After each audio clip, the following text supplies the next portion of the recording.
Shalom, shalom.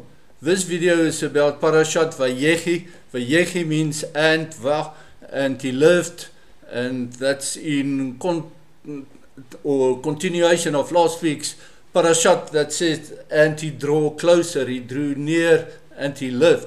And it's a Torah portion from Genesis 47 verse 28 up to the end of Genesis, and goes hand in hand with a prophet portion from the first book of Kings, chapter 2, and the gospel portions from the gospel according to John, chapter 13. And it's the 12th out of 54 Torah portions for the year.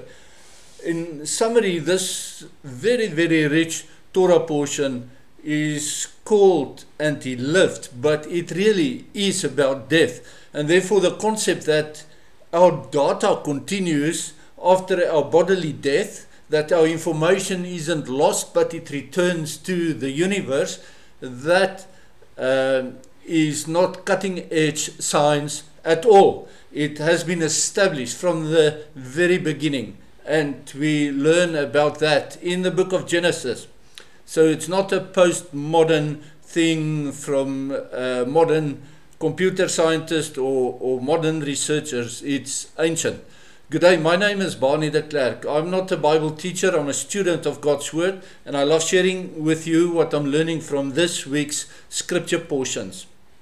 The pivotal points of this week in a very, very rich Torah portion are as follows. First, Jacob's life of 147 years drew to a close. He bade Joseph to come and make a solemn oath, holding on to his place of the covenant, to bury him in Machpelah, where Abraham, Sarah, and Leah was buried. Remember, Rachel was not buried there, she was buried along the road.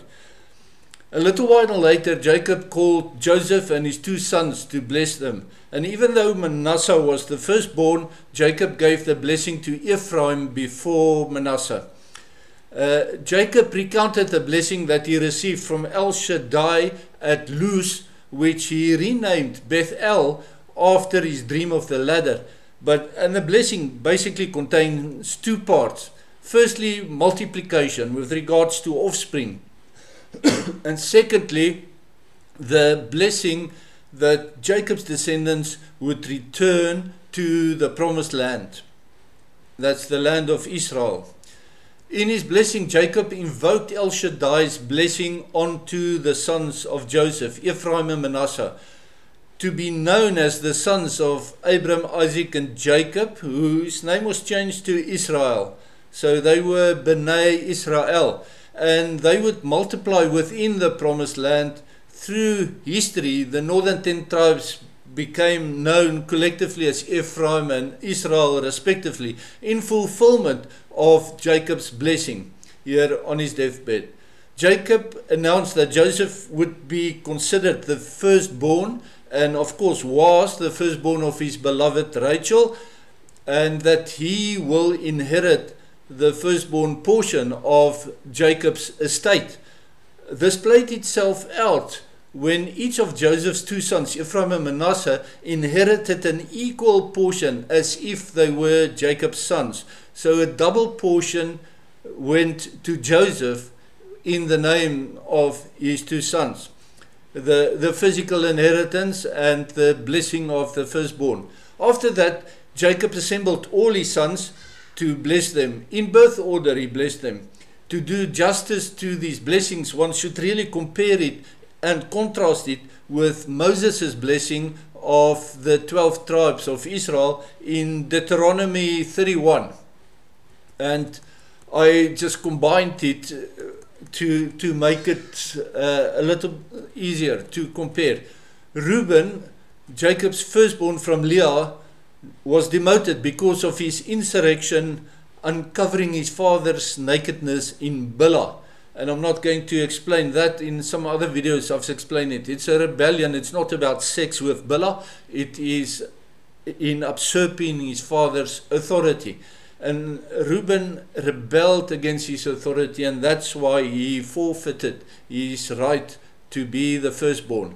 Moses then later added that Reuben will live and will not die, although his people will become few. Regarding Simeon and Levi, both born from Leah, and they avenged their sister Dinah's rape when she was raped by the prince of Shechem. And for that, Jacob labeled them as men of violence, but not only because of Shechem, also because they practiced castration of domesticated animals, of bulls.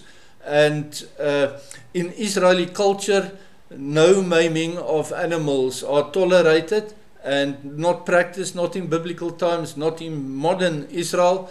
And the exception was Simeon and Levi who did that. And their punishment for being men of violence was that they would be absorbed within the nation of Israel. In fact, when Israel entered into the promised land, some 400 plus, almost 500 years later, Simeon's tribal territory was completely surrounded by Judah's tribal territory. So Simeon was absorbed into Judah's territory as part of Judea.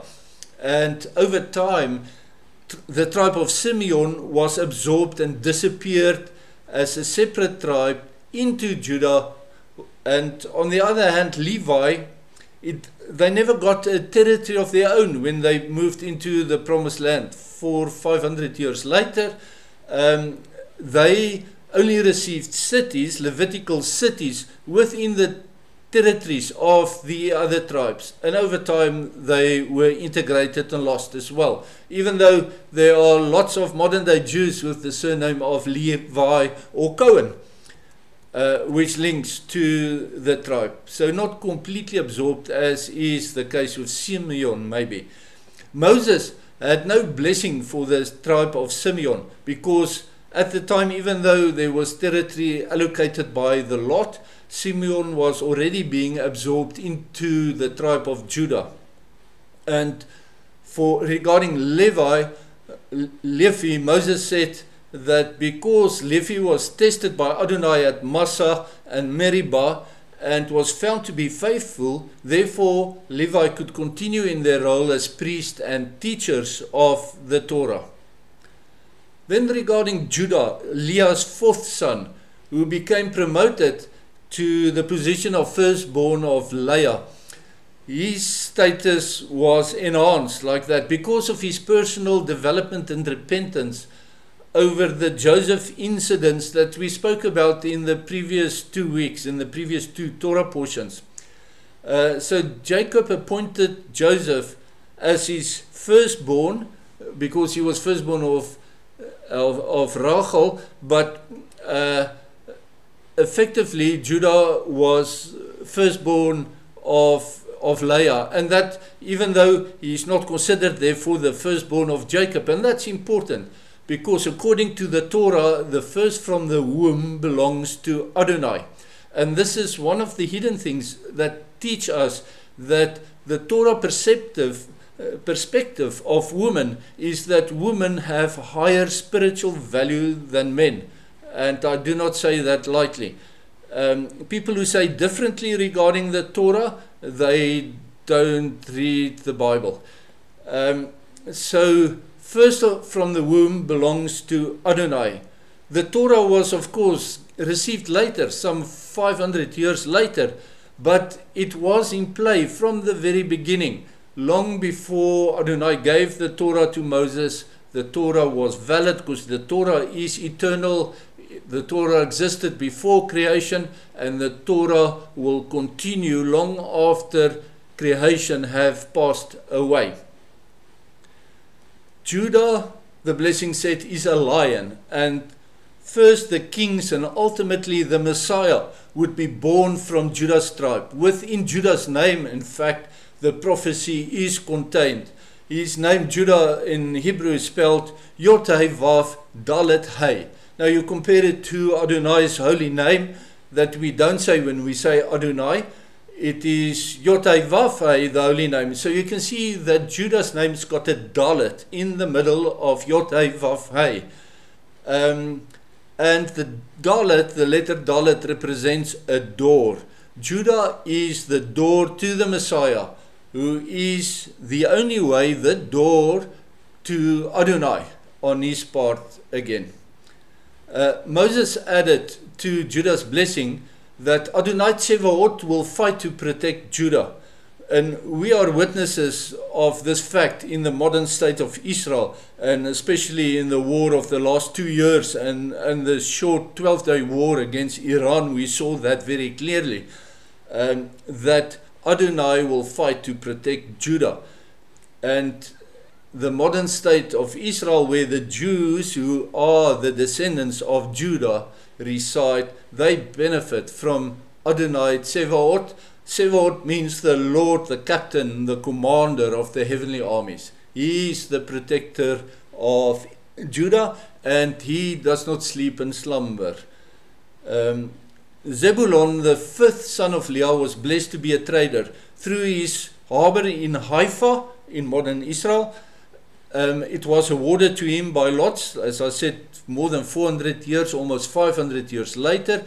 And he was, Zebulon, also blessed in natural gas in postmodern times. Moses added to Jacob's blessing that Zebulon will rejoice in their going out. And going out probably refers both to going out in war and battle and going out in trade alike. So today the modern state of Israel's navy is based in Haifa, and Haifa is also Israel's main port for export and import in trade, a fulfillment of the blessing of Zebulon. Leah's last son Issachar was blessed to be a laborer and a farmer, blessed with good farmland. It was not mentioned by Jacob, but Issachar was also blessed with the ability to interpret the times. And you can read that in the first Chronicles of the Kings of Israel in chapter 12, verse 32. Moses added to Jacob's blessing that Issachar will rejoice in their tents, and that probably refers to them as being scholars. The tribe of Dan, the first son of Bilhah, was destined to be a judge. Ultimately, the balance between righteousness and unrighteousness rested on his shoulders. Jacob, in his blessing, he referred to Dan as Sephupon in Hebrew. It means an adder. And this difficult blessing may refer to the fact that the Danites were often left-handed, and that they were archers in the battles of Israel and in the Israeli battle formations. So left-handedness is unexpected, and it creates a surprise attack opportunity, like a snake bite. And an archer's strike can be like a bolt out of the blue with his arrows. And so surprise attacks like a Sepipon adder can save the battle, and then Dan, in saving the battle, Dan may also be like the copper snake Nehushtan that Moses manufactured later on during the Exodus and put on a pole to heal anybody who was bitten by a snake.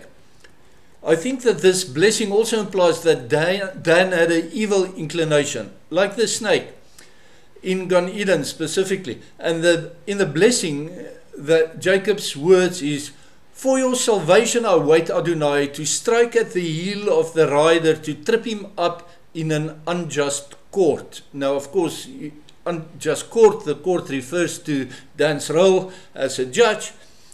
"For your salvation I wait, Adonai, to strike at the heel of the rider." The rider is the Messiah.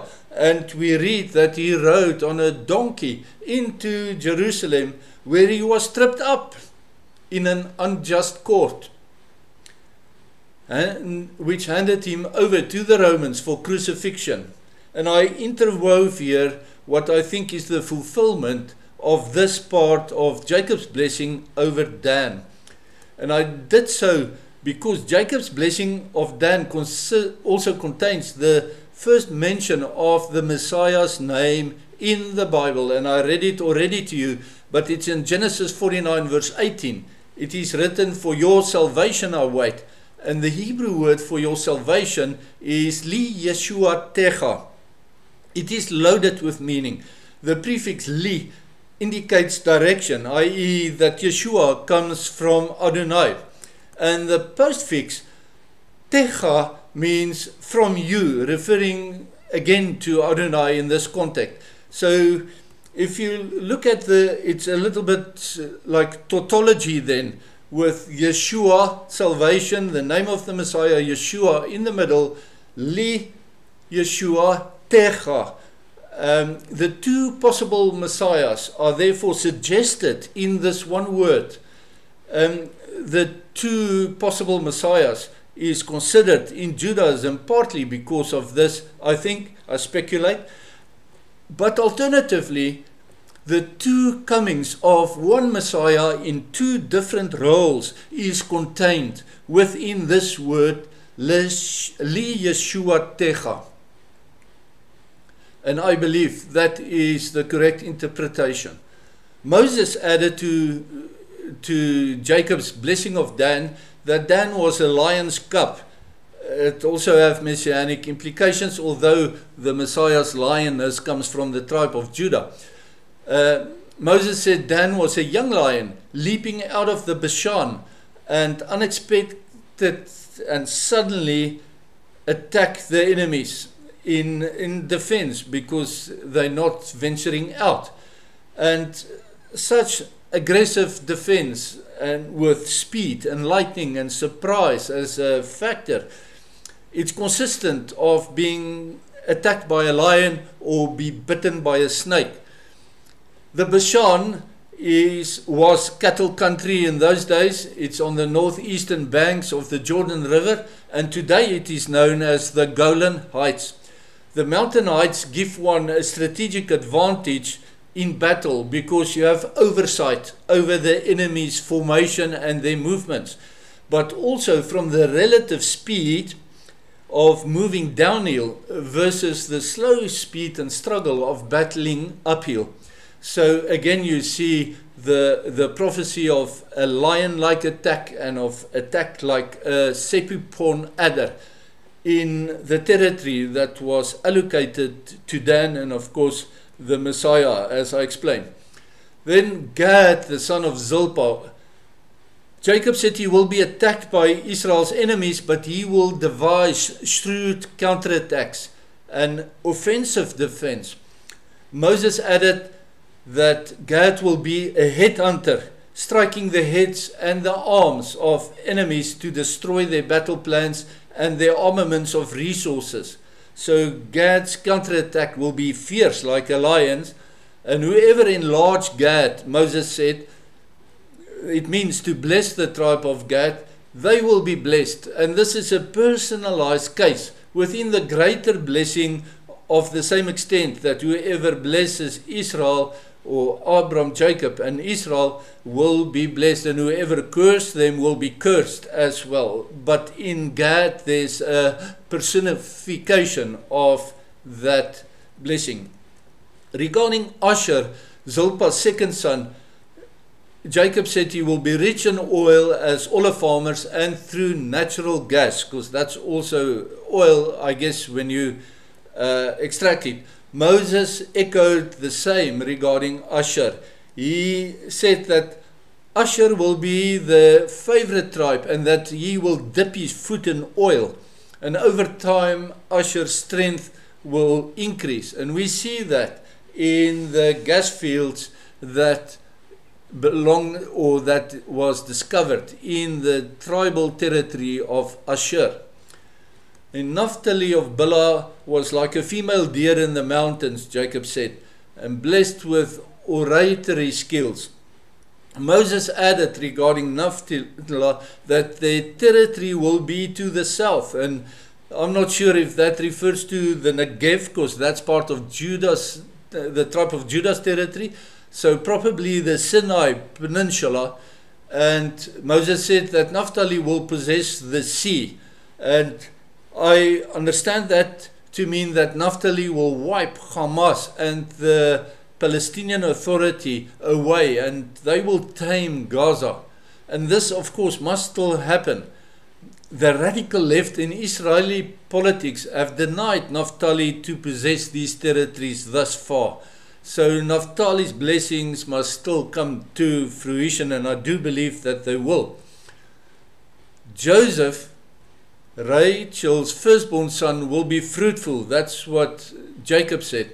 In fact, Jacob awarded the right of firstborn to Joseph, and that comes, of course, with a double portion of the physical inheritance of the father's property, and that came to pass as both Ephraim and Manasseh inherited a full son's portion amongst the other sons of Jacob. Protected by El Shaddai, blessing from heaven above and in the deep below. That's what Jacob added to Joseph. And it probably refers to rain and groundwater respectively. The separation of waters above and waters below, Mahim below, Shemaim above, during the second creation day comes to mind. And it also reminds us that Joseph ruled as second in charge over Egypt, because the water below him, being in the pit, in prison, and being a slave, and then risen to be second in charge over all Egypt and over the whole world. That talks about blessings from heaven above and the deep below. I also think it also refers to the two Messiahs to come. The lesser Messiah is known as Mashiach ben Yosef, the Messiah, son of Joseph, the suffering servant Messiah. This interpretation is justified in Jacob's continuation that the crown of one set apart, the shepherd and the rock, will come from Joseph. And all of this is messianic titles, if you like. In Yeshua, this was fulfilled in name. He is the one who wears the crown, many crowns. In fact, he is the one who's set apart. He's holy. He's the shepherd of Israel, and he's the rock of our faith. And all of this, of course, did not come to pass in blood, but in spirit, in the spirit of Joseph, in the Messiah, son of Joseph.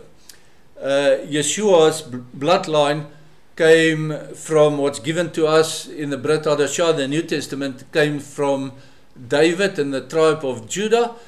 And then if you do some research, you'll find out that his bloodline also comes from the Aaronic line of priest, of high priest, in the tribe of Levi, but that you have to dig for.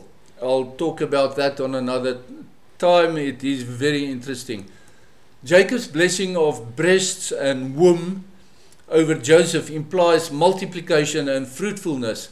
And this, of course, was realized in Ephraim, which is generally also used for Israel, the 10 tribes to the north.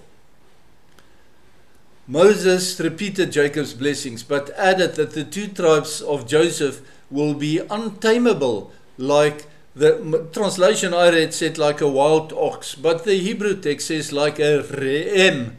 And a re'em is not a wild ox, it's not an ox at all. Often the Bible translators, they don't distinguish between bulls and oxen, so, forgive them for being ignorant about animal statuses.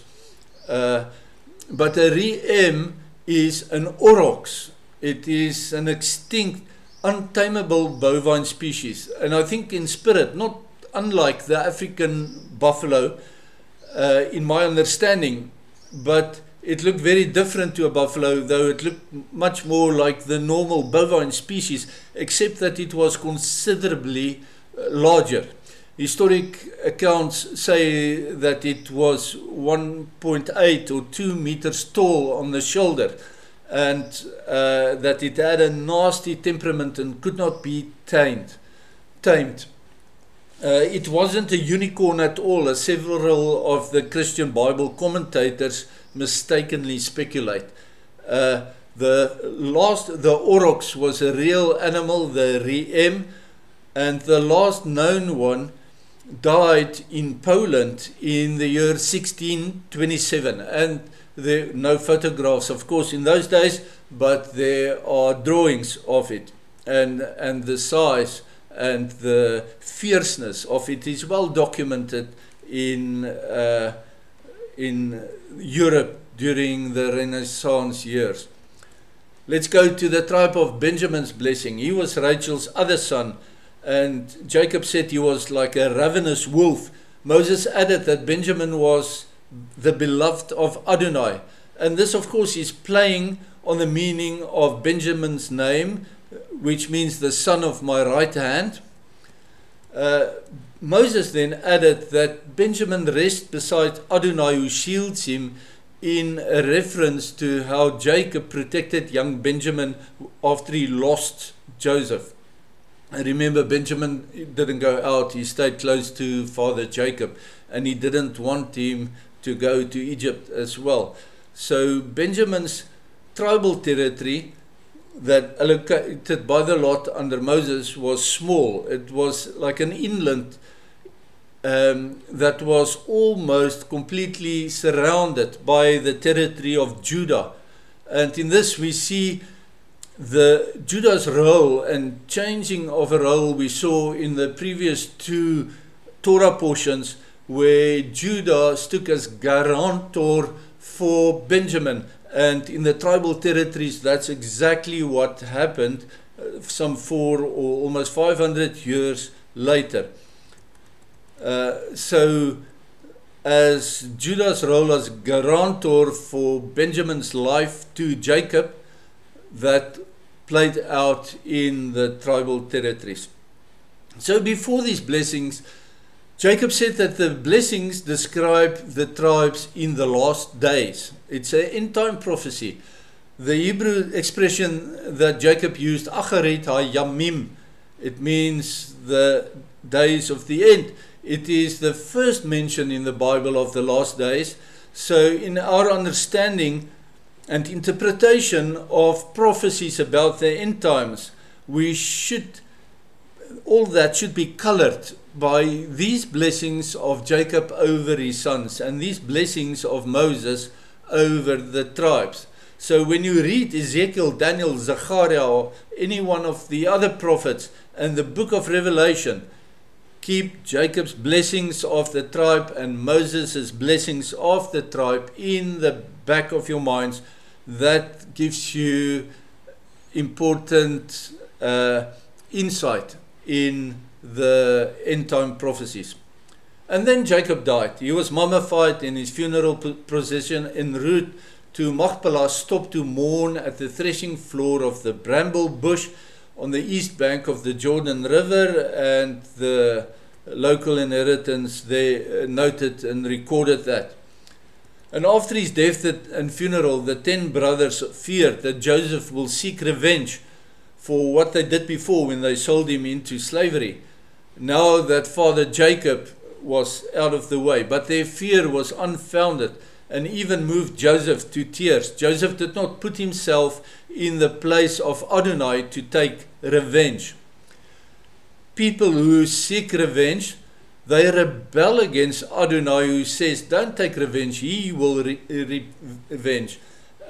They follow Cain and Lamech's path. In Genesis 4, verse 24, is Lamech talking specifically. Lamech says, Cain will be avenged 7 times, but Lamech will be avenged 77 times.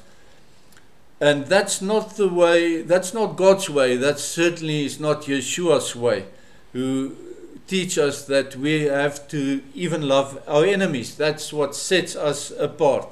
But I want to say this way of Cain and Lamech, Islam is like that. So as customary in Torah studies, when we finish a book of the Torah, we encourage each other with the Hebrew words, chazak, chazak, v'nit chazek. It means be strong, and be even stronger. You know, be motivated. It is encouragement to remain strong, to remain faithful as well. And in your struggle to be strong, I pray that Adonai Eloheinu will bless you and keep you, that He will shine His face upon you and be gracious to you, that He will lift His countenance, His provision upon you, and that He will give you shalom. Shalom, shalom.